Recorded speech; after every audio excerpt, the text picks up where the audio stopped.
Je me couche et aussitôt je m'endors en paix, car toi seul, Éternel, tu me fais habiter en sécurité. Psaume chapitre 4, verset 9. Bonjour bien-aimés, bonsoir bien-aimés. C'est l'heure de la prière et de la repentance en ce lundi 21 juin 2025 soir. Prions ensemble. Seigneur, la nuit tombe et je viens me reposer en toi. Merci pour cette journée vécue, pour chaque instant, chaque rencontre, chaque défi. Merci pour ta présence fidèle du matin jusqu'à maintenant. Je te rends tout ce que j'ai porté aujourd'hui, les joies comme les peines, les réussites comme les échecs, les paroles dites et celles que j'ai retenues. Seigneur, si j'ai aimé, sois glorifié. Si j'ai failli, sois miséricorde. Si j'ai douté, rassure mon cœur. Si j'ai été distrait, recentre-moi sur toi. Je te confie ma fatigue, mon corps qui a besoin de repos, mon esprit qui cherche le silence et mon cœur qui a soif de ta paix. Seigneur, fais de cette nuit un refuge, un moment de calme et de restauration. Garde ma maison, mes proches, mes pensées. Parle-moi même dans mes songes et prépare mon cœur à te servir demain. Ta parole déclare que je me couchais, aussitôt je m'endors en paix, car toi seul Éternel, tu me fais habiter en sécurité. Bien-aimé, sois béni. Le soir est un moment sacré pour remettre les rênes à Dieu. Tu n'as plus à tout contrôler, il veille sur toi. La grâce de Dieu ne s'éteint pas avec le soleil, elle t'enveloppe aussi dans l'obscurité. Bien-aimé, il faut déclarer des bonnes paroles de foi sur ta vie. J'ai choisi de finir cette journée dans la gratitude au nom de Jésus. Je déclare que je suis sous la protection de Dieu au nom de Jésus. Aucune inquiétude n'aura de place dans mon sommeil au nom de Jésus. Demain est entre ses mains et cela suffit au nom de Jésus. Seigneur, merci pour aujourd'hui. Je ferme les yeux avec confiance parce que je sais que tu es là. Règne sur ma nuit comme tu l'as fait sur mon jour.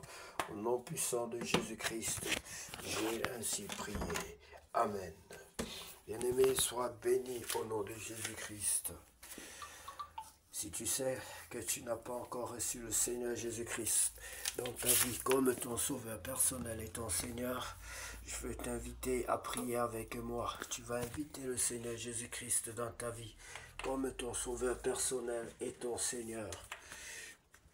Tu vas te repentir par ailleurs de tes péchés bien-aimés et fondamentalement du péché originel.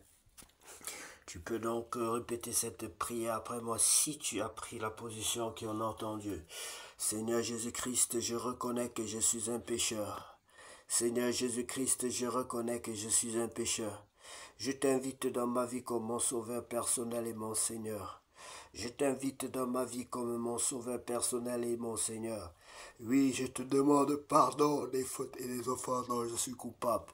Je te demande pardon des fautes et des offenses dont je suis coupable, Seigneur. Lave-moi par le sang de l'agneau. Purifie-moi. Fais de moi un enfant selon ton cœur. Je t'en supplie, Père Saint. Au nom de Jésus-Christ de Nazareth, baptise-moi et remplis-moi de ton Esprit Saint. Au nom de Jésus-Christ de Nazareth, j'ai ainsi prié. Amen. Sois béni, bien-aimé. Je t'exhorte aussi à lire la parole de Dieu pour bien te nourrir et grandir et connaître une véritable croissance dans le Seigneur. Nous allons lire la parole de Dieu dans le livre de 2 Rois chapitre 13. Bien-aimé, sache que l'acte que tu viens de poser est le plus grand acte que tu as posé depuis que tu existes sur cette terre. Tu as donné ta vie au Seigneur Jésus-Christ. Si tu l'as fait sincèrement, sois béni au nom de Jésus. Et que les anges de l'Éternel t'accompagnent dans toutes tes entreprises au nom de Jésus. Lisons la parole de Dieu de Rois chapitre 13. Joachaz, roi d'Israël, la 23e année de Joas, fils d'Achazia, roi de Juda. Joachaz, fils de Jéhu, régna sur Israël à Samarie. Il régna 17 ans. Il fit ce qui est mal aux yeux de l'Éternel. Il commit les mêmes péchés que Jéroboam, fils de Nébat, qui avait fait pécher Israël, et il ne s'en détourna point.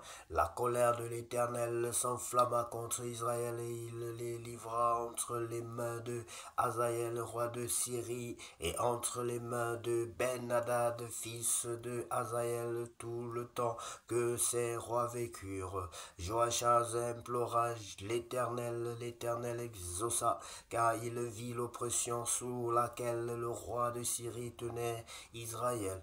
Et l'Éternel donna un libérateur à Israël. Les enfants d'Israël échappèrent aux mains des Syriens, et ils habitèrent dans leurs tentes comme auparavant, mais ils ne se détournèrent point des péchés de la maison de Jéroboam, qui avait fait pécher Israël. Ils s'y livrèrent aussi, et même l'idole d'Astarté était debout à Samarie. De tout le peuple de Joachaz, l'Éternel ne lui avait laissé que 50 cavaliers, 10 chars et 10 000 hommes de pied, car le roi de Syrie les avait fait périr et les avait rendus semblables à la poussière qu'on foule aux pieds. Le reste des actions de Joachaz, tout ce qu'il a fait et ses exploits, cela n'est-il pas écrit dans le livre des chroniques des rois d'Israël? Joachaz se coucha avec ses pères, et on l'enterra à Samarie. Et Joas, son fils, régna à sa place. Joas, roi d'Israël, mort d'Élysée.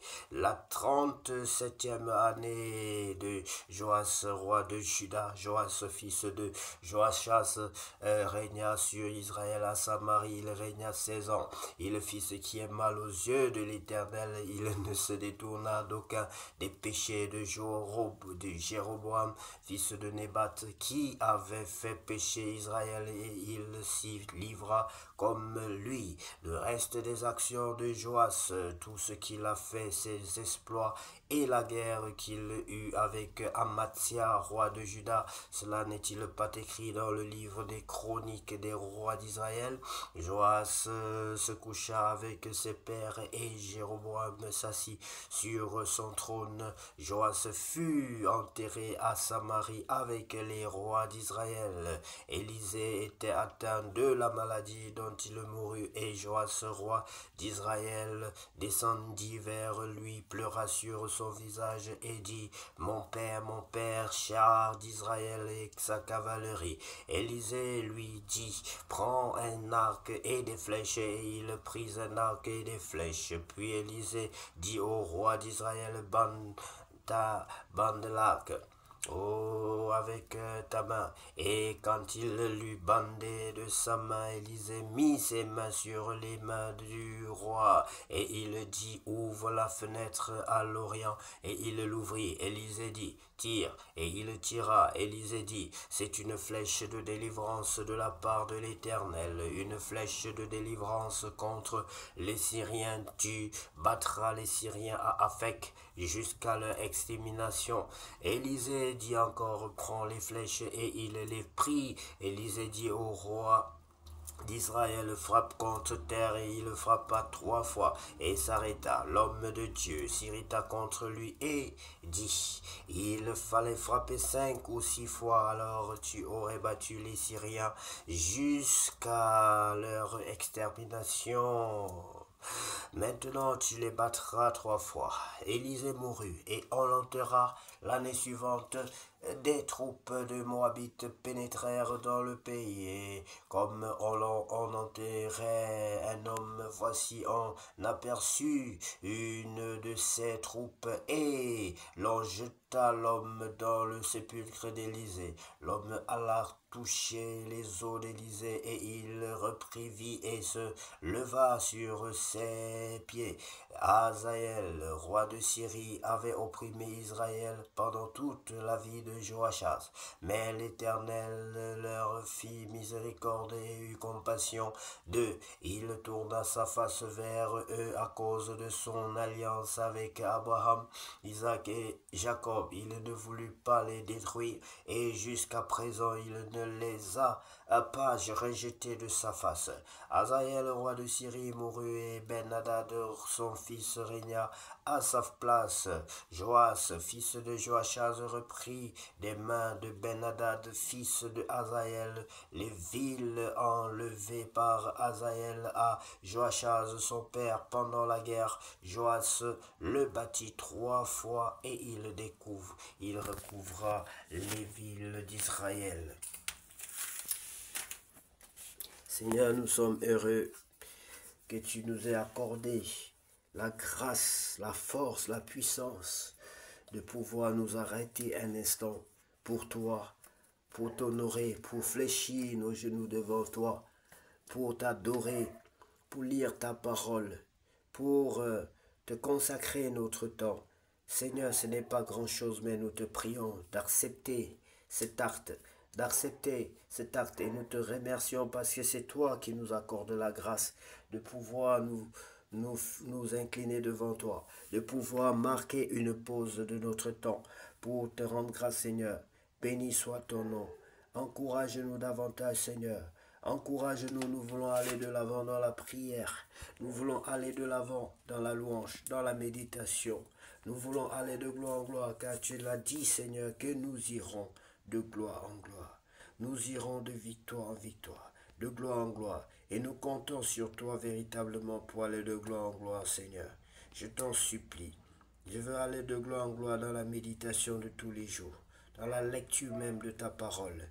Et aussi ouvre notre intelligence, ouvre notre entendement spirituel, ouvre nos yeux, fais tomber les écailles de nos yeux, pour que nous puissions voir et voir comme toi tu vois, Seigneur, que nous puissions entendre comme toi tu entends, que nous puissions toucher comme toi tu touches, que nous puissions te ressembler dans tout ce que nous entreprenons, dans tout ce que nous faisons.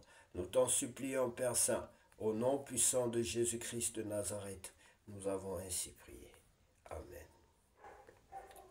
Bien-aimés, soyez bénis au nom de Jésus. Puisse cette nuit être la nuit la plus paisible que vous avez connue dans votre vie jusqu'à ce jour. Au nom puissant de Jésus-Christ, nous avons ainsi prié. Amen.